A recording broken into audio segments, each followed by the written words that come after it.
Hello and welcome to another episode of Virtual Legality. I'm your host, Richard Hogue, managing member of the Hogue Law business law firm of Northville, Michigan.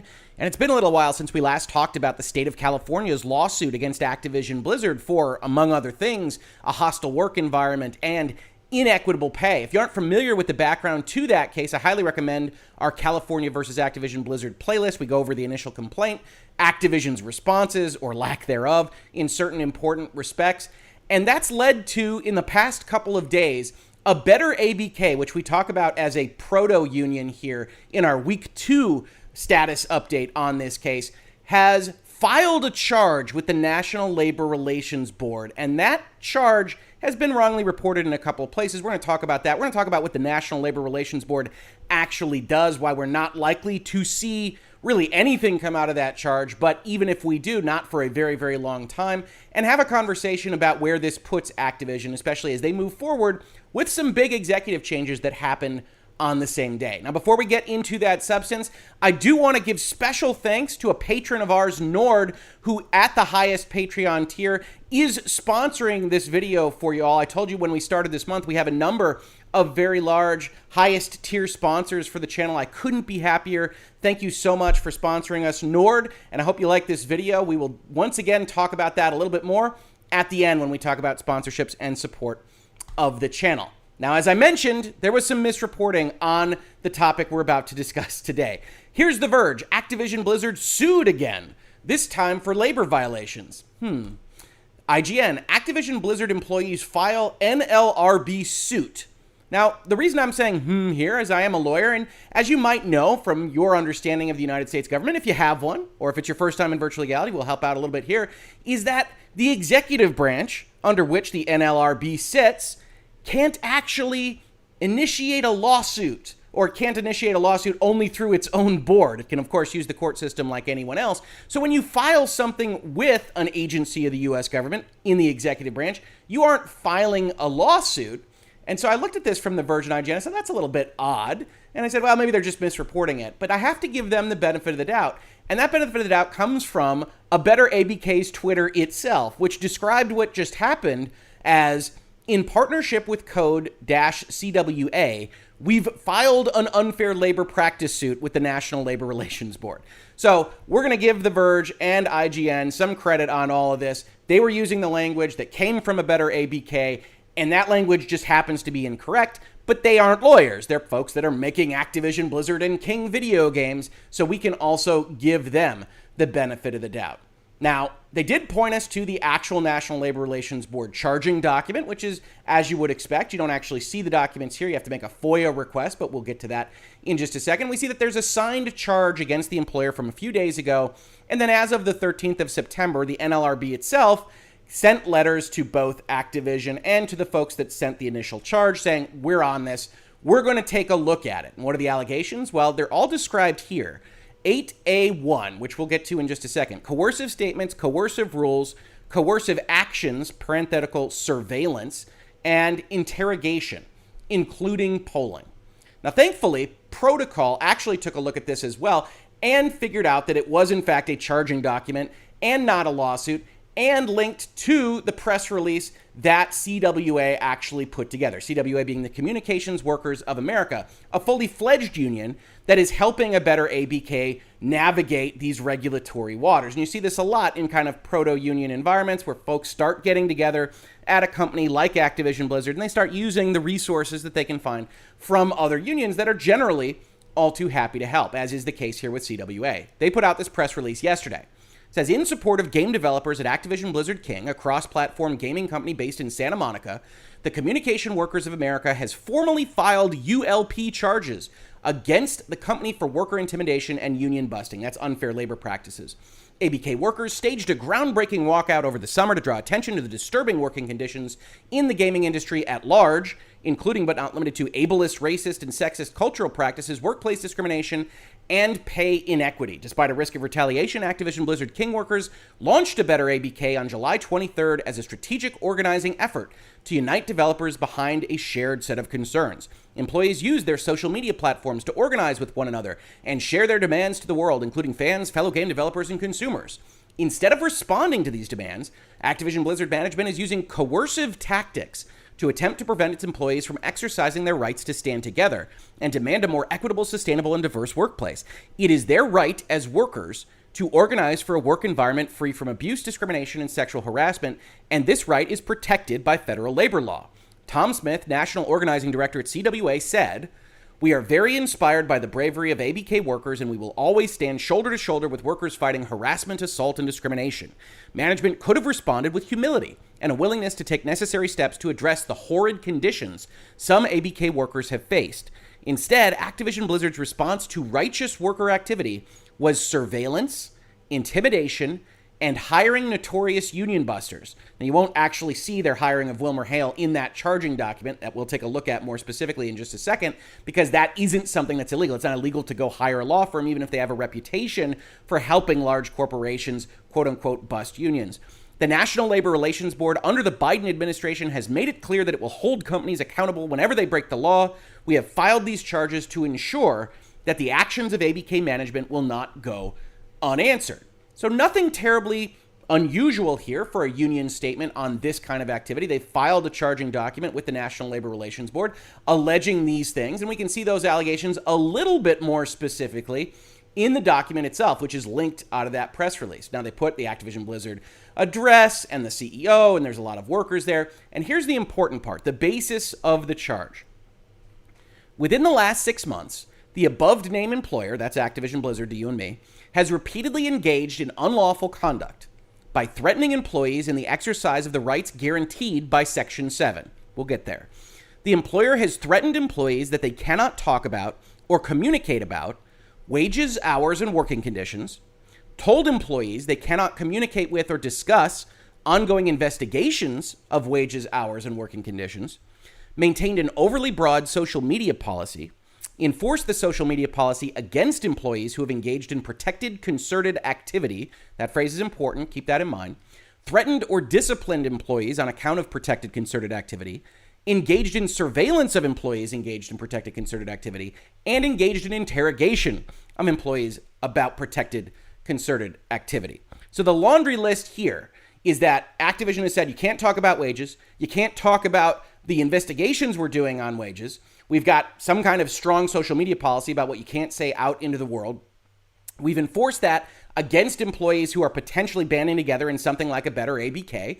And we've threatened those employees. We've polled those employees. We've surveilled and interrogated those employees. That's the allegation that has been made to the National Labor Relations Board. Now, a couple things pop out here. First, you might have noted that within the last 6 months concept, if we go and we look at how to file a charging document with the NLRB, you'll see that the NLRB Act actually says only charges filed and served within 6 months of the date of the event or conduct will be processed by the board. You might have also noticed in that charging document that there aren't a lot of specifics. Broad social media policy, what does that mean? Well, in the charging document itself, we aren't at the level of really detailing what's happening there. As a matter of fact, the charging document instructions say the section of the charge form called basis of the charge seeks only a brief description of the alleged unfair labor practice. You should not include a detailed recounting of the evidence in support of the charge or a list of the names and telephone numbers of witnesses. Don't include all that information. It's only supposed to be lightly drafted. And in fact, it is, which is no surprise because this union probably pretty regularly files National Labor Relations Board charges and knows how to do it right. That's why you use a union like that if you are a better ABK. Now, we need to talk about how this actually all works together in the statutes. I've pulled up 29 USC 158, unfair labor practices. This is 8A1 of the National Labor Relations Act, which is what is specifically charged against here. Or as we can see in the summary, 8A1, coercive statements, rules, actions, and interrogation. Now, what does 8A1 say? It says it is unlawful for an employer to interfere with, restrain, or coerce employees in the exercise of the rights guaranteed in Section 157 of this title. If you've ever read government statutes, this is the kind of thing that happens. This is what research in the law is all about. We're in 158. It says, well, you can't interfere with those things in 157. What else does this statute do that doesn't actually come up in this case? It says you're not allowed, if you're Activision, to dominate or interfere with the formation of a labor organization, to kill that union. You can't, by discrimination in regard to hire or tenure of employment, encourage or discourage membership in any labor organization. You can't start discriminating against people who want one or against people who don't want one in respect of a union. And this goes on and on and on. But what this actual charge is about is interference with the exercise of the rights guaranteed over here in Section 7 of the Act and 157 under the United States Code. Now, what rights do employees have that they are alleging have been interfered with? It says employees shall have the right to self-organization, just kind of generally, broadly, to form, join, or assist labor organizations, to bargain collectively through representatives of their own choosing, and to engage in other concerted activities for the purpose of collective bargaining or other mutual aid or protection. And that's where the rubber hits the road on this particular charge. Concerted activities, which we're going to take a look at how the National Labor Relations Board interprets that. We're also going to talk about the process by which the National Labor Relations Board actually has to go through to get through a complaint and an order and everything else. But concerted activities to you and me are activities related to groups. They are concerted. Now, it might surprise you to find out that one person under the precedent in this act can be engaged in concerted activities because the rulings here have determined that a person that is making a complaint in a group setting or is otherwise involved in potentially forming a group can be considered to be involved in concerted actions, even if it's only that one person. So as alleged, what we're seeing here probably strikes as correct, as something that's a problem for Activision Blizzard and probably should be looked at by the National Labor Relations Board. The rest of this statute talks about the other way. She'll also have the right to refrain from any or all such activities, except to the extent that such right may be affected by an agreement requiring membership in a labor organization. Said another way, if you think about how the National Labor Relations Act actually works, it sounds like it's protecting employees and labor unions and that kind of thing. It is ostensibly, through its words, the black and white language in the statute, also protecting employees that don't want to be a part of a labor union, that don't want to get involved in any of this stuff, that want to be left alone. Now, that's a little bit less often seen publicly because you're not generally filing a charge with the National Labor Relations Board for failing to be left alone properly, although that does happen on occasion. So that's what's alleged here, that Activision is interfering with the right of the employees to self-organize and to engage in activities with each other for the purpose of collective bargaining, probably not, although this is a kind of collective bargaining, but mutual aid or protection, that anything the employees do together about their labor environment, the work that they do, is something that is broadly protected by this particular statute. The NLRB goes further, says concerted activity is the fact that you have the right to act with coworkers to address work-related issues in many ways. Examples include talking with one or more coworkers about your wages and benefits or other working conditions. Now, that's the very first example the National Labor Relations Board includes. And of course, it's one of the very first things that is alleged against Activision Blizzard, right? The employer has threatened employees that they cannot talk about or communicate about wages, hours, and working conditions. Matches up perfectly. If that is in fact the case, that Activision Blizzard has done this, then that's the kind of thing that's going to get them in trouble under the concerted activity rules. It's also concerted activity to circulate a petition asking for better hours, participating in a concerted refusal to work in unsafe conditions, openly talking about your pay and benefits, and joining with coworkers to talk directly to your employer, to a government agency, or to the media about problems in your workplace. Your employer cannot discharge, discipline, or threaten you for, or coercively question you about this protected concerted activity. And that coercively questioning you about concept is what is being charged against Activision Blizzard with respect to their polling. And even to some extent, that interrogation concept. You're put in a room and you're asked about what you're organizing or what you're putting out on your social media, etc., etc. And this also confirms that a single employee may engage in protected concerted activity if he or she is acting on the authority of other employees, bringing group complaints to the employer's attention, trying to induce group action, or seeking to prepare for group action. So one person just prepping to form a group or trying to get others to join them is concerted protected activity for purposes of the act. So it sounds like Activision Blizzard probably has a problem, but wait, this is a fairly bureaucratic institution, and so it might not have the problem that you or I think they would have, just based on what I've said. So let's talk about how the board itself works. So the National Labor Relations Board is what's charged with enforcing the National Labor Relations Act. It's put in place by a bunch of political things. But importantly, when we're talking about complaints, there shall be a general counsel, a main lawyer. He'll direct the other lawyers. He or she will direct their other lawyers. And he or she shall have final authority on behalf of the board in respect to the investigation of charges and issuance of complaints under Section 160, and in respect to the prosecution of such complaints before the board. So you're going to have a lawyer. Board's going to appoint them. That general counsel is going to then decide what's going to happen with a charging document like the one we see before us. But it's important to note it's still not a lawsuit. The National Labor Relations Act sets up a new board, an agency under the executive branch, that isn't the judiciary. So they have to actually work with the judiciary in order to get things done. It says the board is empowered, as hereinafter provided, to prevent any person from engaging in any unfair labor practice of the kinds we just talked about. The board, or any agent or agency designated by the board for such purposes, shall have the power to issue and cause to be served upon such person a complaint. So they're going to get a charging document, they're going to look into it for a while, and they're going to decide whether a complaint should issue by the board. If a complaint does issue, then they'll start getting even more evidence. It says, if upon the preponderance of the testimony taken, the board shall be of the opinion that any person named in the complaint has engaged in or is engaging in any such unfair labor practice, then the board shall state its findings of fact and shall issue and cause to be served on such person an order requiring such person to cease and desist and to take such affirmative action, including restatement of employees with or without back pay, as will effectuate the policies of this subchapter. So the board gets a charging document, it looks through everything, it decides whether it's going to issue a complaint. If it does issue a complaint, it does a little bit more work, and then it gets to decide whether it's going to issue an order that's going to have things like reinstatement with or without back pay, take other actions that might make things better for the employees at that particular organization. But you might also be asking yourself, all right, if it's just an executive agency, Rick, how does it enforce those things? Well, that's the next section.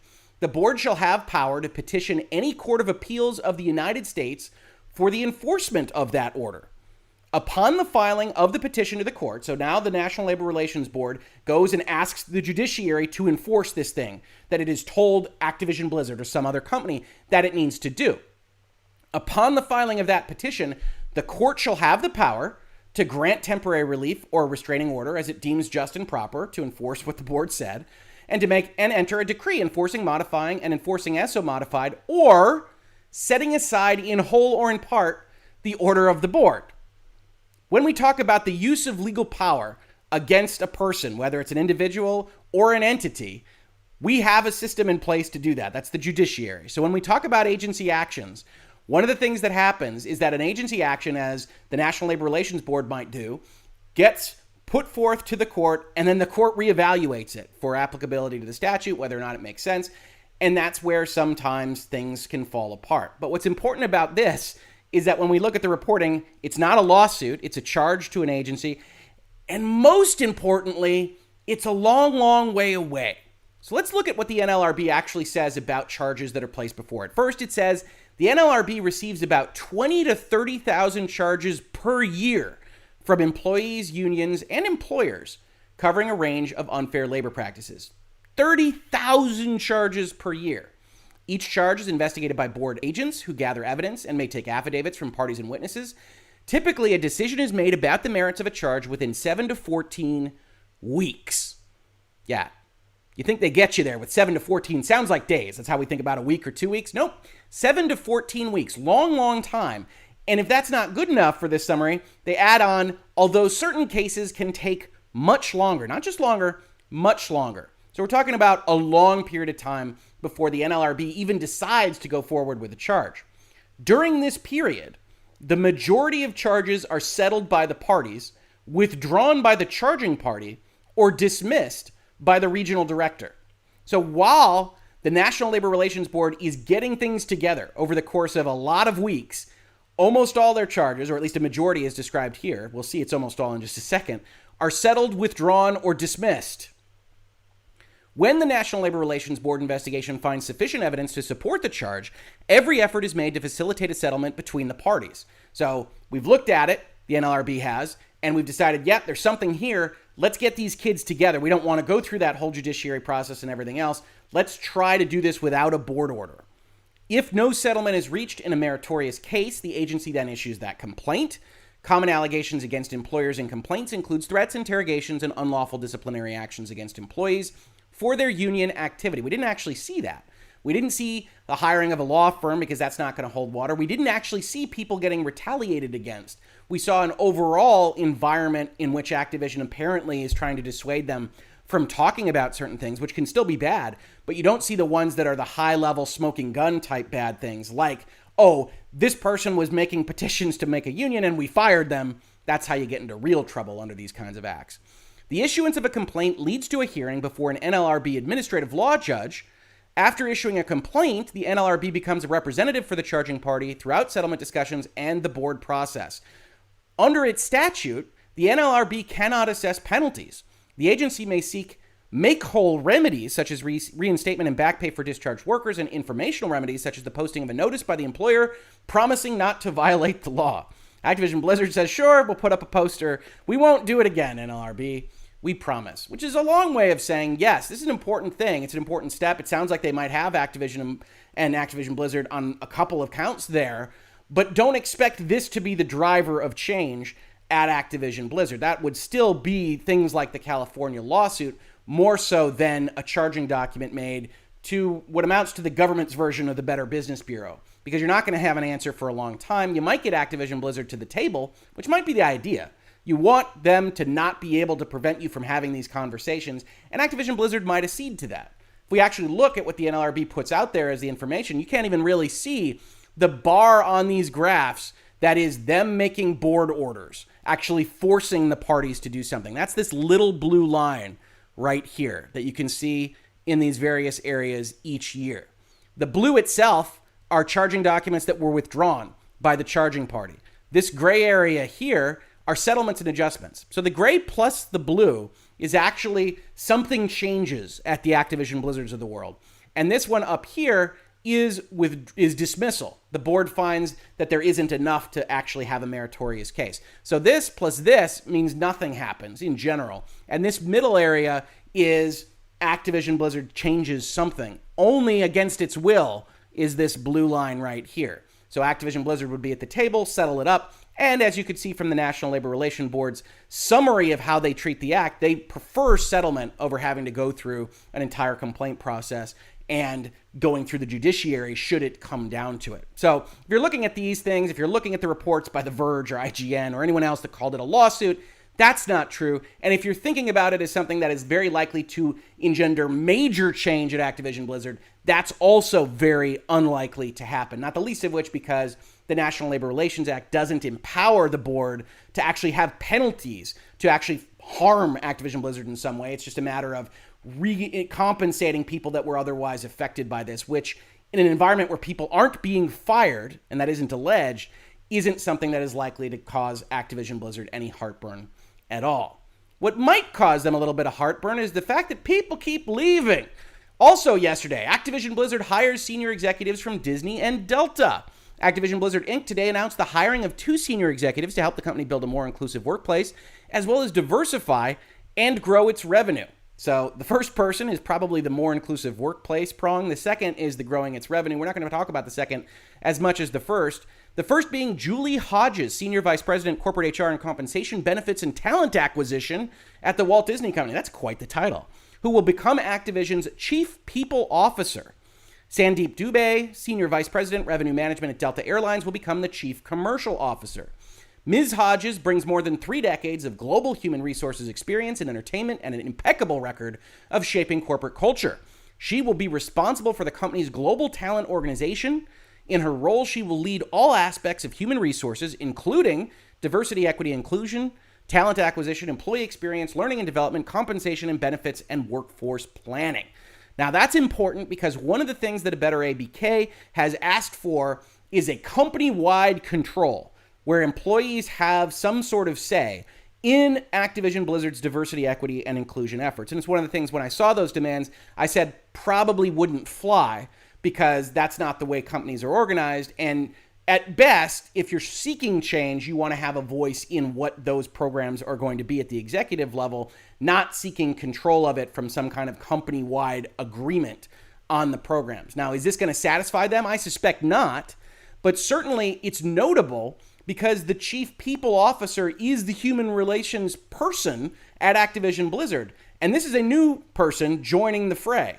She says, I share the company's belief that a work environment should welcome all perspectives, experiences, and backgrounds, because Activision is trying to put that out there in its press releases. But hidden midway through this is the fact that she replaces Claudine Naughton, who is leaving the company and is not otherwise referenced in this document. Their current head of people, after all this from California, is leaving and being replaced. Is that from Activision's side of things? Did they ask for a new HR representative? Hard to say. Did she decide to leave? Also hard to say. The second change is a little bit less exciting. For purposes of discussing the California lawsuit, Mr. Dubé will oversee Activision's global sales and go-to-market teams, and he is fulfilling a role left vacant after an individual was promoted to CFO out of the role of CCO. So this is essentially normal business operations. One other thing I would point out, though, even in this, is that when we talk about these kinds of things, we talk about them regularly in virtual legality, you'll note that this is the way that executive changes are normally done. When somebody leaves, like Claudine Naughton, you don't have a press release that says she's leaving and we're looking for somebody else and oh my God, we're chickens with our heads cut off. You have somebody ready to go, you announce that person, you announce why they're a good idea, and then you mention that the other person is leaving. And if it's not at all problematic, you mention why and maybe give them a little note to give their own quote. That doesn't happen here because this is obviously an area of high sensitivity. But when you're thinking about press releases of admittedly less important things like the BioWare transition over to Electronic Arts, we noted that it was extraordinarily unusual for heads of that group to just vanish, disappear, leave, without actually having a replacement, and having Electronic Arts give the press release effectively on BioWare's behalf was odd. This is normal. This is at least acceptable to Activision in some important way. Does that mean that Ms. Naughton was fired? Hard to say, but either way, she allowed for a smooth transition on the part of Activision. And that might be the only thing that's going smoothly for Activision right now. It is no fun to be on the wrong end of a charge to the National Labor Relations Board. Even as we discussed in this video, it's unlikely to drive change at the company itself. Of course, we'll continue to follow this with support from folks like Nord. Once again, special thanks for that Patreon support. If you'd like to support the continuing discussions that we have here about the business and law of video games, technology, pop culture, and more, please consider taking a look at the Patreon. We've also got other ways to support the channel listed below, or just subscribing and telling your friends is just very, very helpful to the entire process. If you caught this on YouTube, thank you so much for watching. And if you listen to it as a podcast, thank you so much for listening. And I will catch you on the very next episode of Virtual Legality. Virtual Legality is a YouTube video series with audio podcast versions presented as commentary and for education and entertainment purposes only. It does not constitute legal advice and does not create an attorney-client relationship. If you have legal questions about the topics discussed, please consult your own legal counsel.